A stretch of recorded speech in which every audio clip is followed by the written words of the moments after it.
Bien, hola, buenas tardes. Hoy vamos a hablar en esta sesión sobre introducción a los conceptos básicos en la estadística. Es importante hacer mención que ha existido una invasión en la información desde décadas, muchas décadas atrás, ¿no? Entonces, la primera computadora programable, por ejemplo, ha sido inventada en el año 47 y además tenía una cantidad de almacenamiento de palabras. Entonces, ¿por qué hacemos referencia a aquello? Porque se ha ido creando un sistema informático tanto nacional en cada país, con decenas de millones de terminales, ¿no? En oficinas, hogares, etcétera, que van a utilizar y han ido utilizando bibliotecas, información en compras, pedidos, por ejemplo, facturación, etcétera. Entonces, en el estilo de vida, de acuerdo a cada país, se ha ido creando y esto ha ido avanzando de acuerdo a la tecnología. Entonces, esta información ha creado, ¿no es cierto?, ciertos modelos y ciertos procesos en realidad, ¿no? Entonces, que se daban en el transcurso del tiempo, se han ido dando en el transcurso del tiempo. Y hemos ido hablando mucho de los datos, de la información y todo eso pues, plasmados en datos. Entonces ahí aparecen las fases para poder analizar esos datos, ¿no? Entonces primero tenemos que definir qué fenómeno vamos a analizar. La obtención de la información que vamos a tener. ¿Cómo van a hacer esta tabulación de los resultados, la introducción de datos, si se va a utilizar software o si no se va a utilizar software? También se puede hacer de forma manual, claro que demora mucho más. La preparación de la información tiene que ser validada. Estos datos van a generar además nuevas variables derivadas. El análisis de la información, donde los primeros estadísticos de resumen se va a considerar, así como la relación entre variables, ¿no? La selección de técnicas de aquellos análisis y, por supuesto, se va luego procesar e interpretar los resultados para plasmarlos posteriormente en un informe de resultados. Entonces, cuando hablamos de variables, según el significado de los valores, pueden tomar las variables, pueden ser series, por ejemplo, distinguimos diferentes tipos de variables, ¿no? O el tipo de variable es importante porque va a afectar a que podamos hacer con ella, ¿no? ¿Dónde vamos a emplear estas variables? Al tipo de análisis que vamos a poder realizar con el tipo de variables que se requiera. Los métodos estadísticos que vayamos a usar van a depender del tipo de variable que se esté utilizando. Entonces encontramos variables categóricas, por ejemplo las cualitativas, nominales, puede ser hombre, que asignemos un valor 0, mujer 1, ordinales, alto 3, medio 2, bajo 1, puede darse. Variables de escala, que van a ser cuantitativas, por ejemplo, intervalos sin cero absoluto, valoraciones subjetivas de 1 a 5, nota de examen, por ejemplo, ¿sí? Entonces estamos dándonos unos intervalos entre un rango. La razón con cero absoluto, por ejemplo, la renta. Temporales, el estudio de variabilidad de una variable en el tiempo, la periodicidad, el efecto de la tendencia que vaya a tener.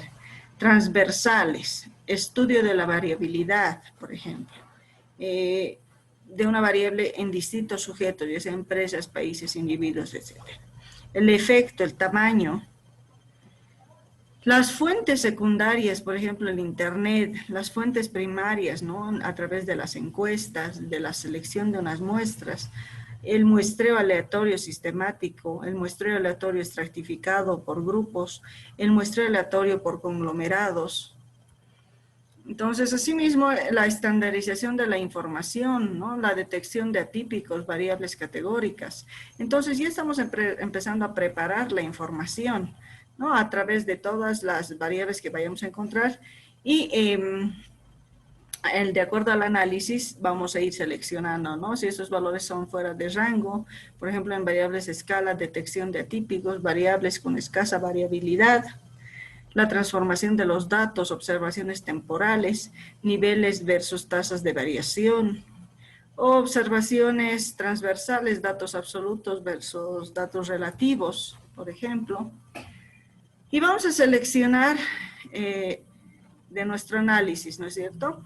Entonces, vamos a empezar a ver los primeros estadísticos de resumen, por ejemplo, en análisis individual de series. Tenemos a las variables categóricas, ahí están las frecuencias, gráficos de sectores y barras, las variables de escala, las medias, medianas, modas, desviación típica, recorrido, percentiles, gráficos, histogramas, etc. Y la relación entre variables que puede existir, el análisis bivariante, dos variables cuantitativas, coeficiente de correlación, dos variables cualitativas, tabla de contingencias, o también a través del análisis de la varianza de ANOVA, ¿sí? O el análisis multivariante, regresión lineal, logística, o el análisis discriminante. Entonces, esta selección del análisis de la información va a estar cruzada tanto entre dependientes e independientes, ¿no? Variables, y estas pueden ser cualitativas o pueden ser cuantitativas. Entonces, cuando tenemos la dependiente o independiente en cualitativa con cualitativa, encontraremos las tablas de contingencia, por ejemplo, de qué sexo se encuentra, de qué sexo es cierta persona. En las cuantitativas cualitativas encontramos la ANOVA, ¿no? Estamos relacionando categóricas, variables categóricas con la escala. Entonces, por ejemplo, ventas de un producto.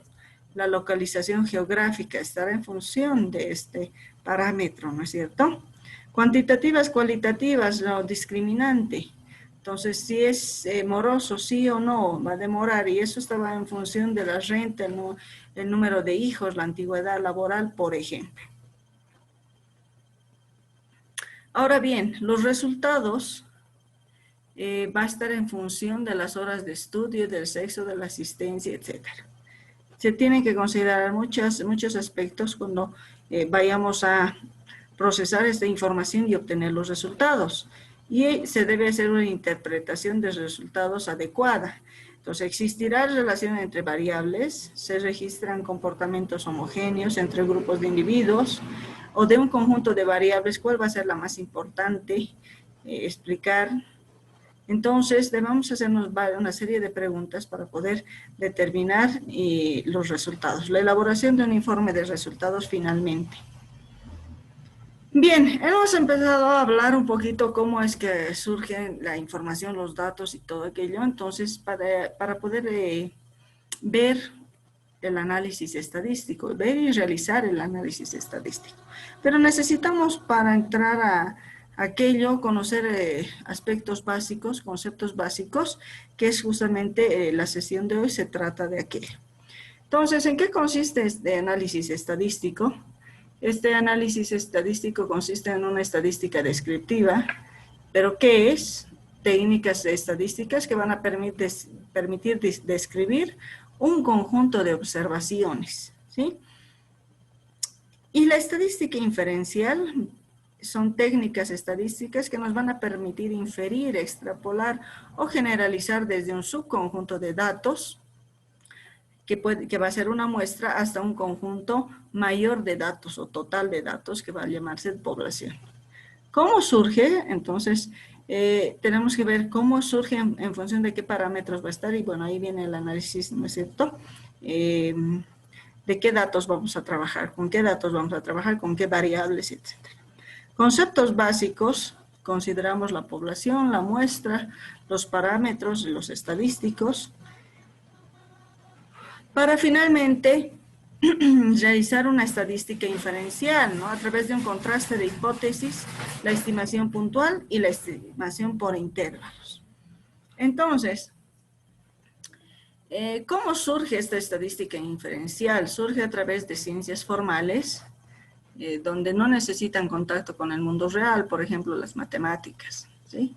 O las ciencias empíricas, en base a la experiencia, que necesitan observar el mundo real, además que exigen trabajar con muestras específicas y las diferencias existentes entre observaciones van a incorporar incertidumbres y un cálculo probabilístico, ¿sí? Por ejemplo, en las ciencias empíricas encontramos la física, ¿no? Las determinísticas, donde existe una causa y existe un resultado, ¿sí? Entonces, a toda causa existe un efecto. Las ciencias empíricas aleatorias, donde una misma causa no siempre va a producir el mismo resultado. Por ejemplo, la sociología, la economía, etcétera, ¿no es cierto? Otros aspectos que se pueden considerar. Bien, para poder realizar el análisis estadístico debemos entender qué son estos aspectos, estos conceptos importantes, que es la población. Es un conjunto de elementos en donde se quiere analizar un tamaño grande, si quieren, ¿no? Entonces, tener un tamaño grande. En cambio, la muestra es un pequeño tamaño, un subconjunto, si quieren, de esa población, que debe ser representativa y además aleatoria. El método de muestreo aleatorio sistemático y el método de muestreo aleatorio estratificado se pueden considerar para el muestreo, así como una fijación proporcional y no proporcional, ¿no? Donde exista heterogeneidad, donde no deben ser datos iguales, ¿sí? Entonces, si no, no tienen relevancia y no es representativa la muestra. El método de muestreo aleatorio por conglomerados, por ejemplo. El parámetro valor que va a describir una característica poblacional, ya sea desconocido o constante. Y el estadístico va a ser el valor que va a describir una característica muestral, un conocido, una variable aleatoria, etc. Entonces, hemos empezado a hablar sobre variables, ¿no? Entonces, bien, cuando empezamos a hablar de variables aleatorias, entonces no se conoce su valor hasta que se realice el experimento. Además, antes de realizar el mismo, se conocen los valores y la probabilidad de los que tomen y va a estar en función a una probabilidad. Entonces, una función de probabilidad se va a dar en un caso concreto o en un caso general, en poblaciones infinitas. Es necesario definir, por ejemplo, forma normal, su valor esperado a través de métodos matemáticos y su varianza a través de métodos también matemáticos. Por ejemplo, acá en este caso, es un caso concreto donde la población se tiene entre estos valores y bueno, vamos a tener una muestra para este caso, ¿sí? Entonces, estamos extrayendo una muestra de toda la población en general grande. Ahora, la función de distribución normal, como caso general, tiene esta forma, más o menos, ¿no? Esa forma que se los he colocado acá, para que se acuerden. ¿Y qué es esto en realidad? La curva de Gauss, ¿sí? Presenta una curva que se llama la curva de Gauss.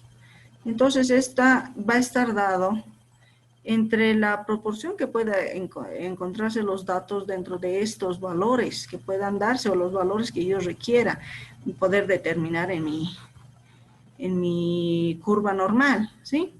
Esta es la función de distribución normal y vamos a tener, puede ser para al 99%, al 95%, al 68% para este caso, por ejemplo.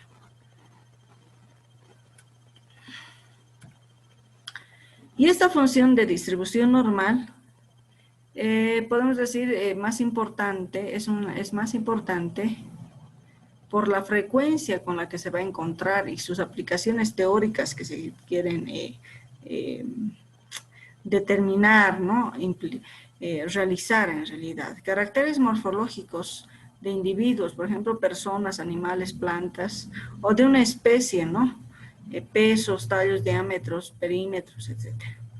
O caracteres sociológicos, por ejemplo, consumo de cierto producto por un mismo grupo de individuos, puntuaciones de examen. O caracteres fisiológicos, efecto de una misma dosis en un fármaco, etc. O errores cometidos al medir ciertas magnitudes, etc. Las características de esta distribución normal tienen forma de campana, es simétrica respecto a su valor central. Media, mediana y moda coinciden, es asintótica respecto al eje de las abscisas. los puntos de inflexión se van a encontrar a una desviación típica por encima y por debajo de la media. Entonces, cualquier combinación lineal de variables normalmente distribuidas también se va a distribuir con una distribución normal. Ahora, ¿cómo hacemos estadística inferencial? Pues dentro de estadística inferencial también está el contraste de hipótesis, ¿no? El objetivo, ¿cuál va a ser? Detectar la existencia de un efecto significativo.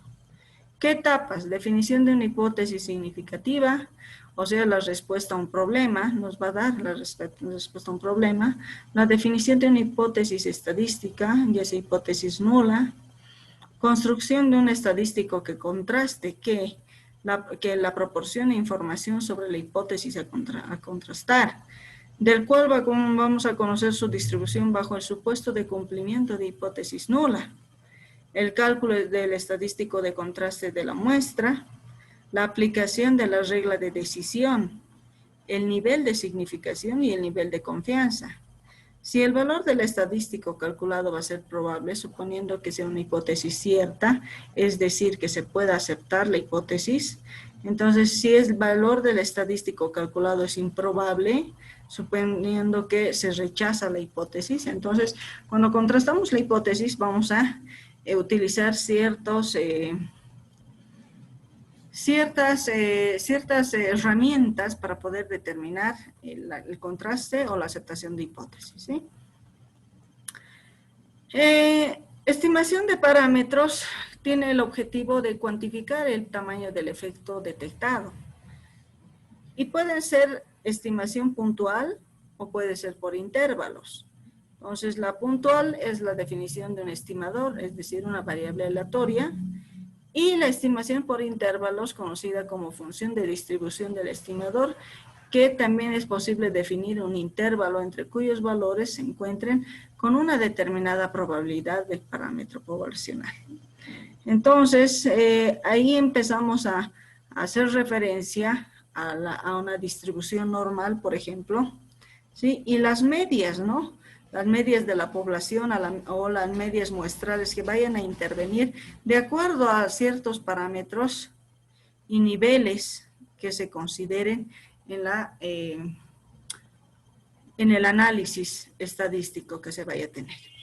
Muy bien, entonces estamos iniciando las sesiones para poder trabajar en lo que es estadística, la materia de estadística y probabilidades. Y bueno, apenas estamos ingresando con algunos conceptos básicos. A medida que avancemos, vamos a ver y vamos a ir profundizando un poco más este mundo hermoso que es la estadística. Que tengan muy buenas tardes y nos vemos en la siguiente sesión.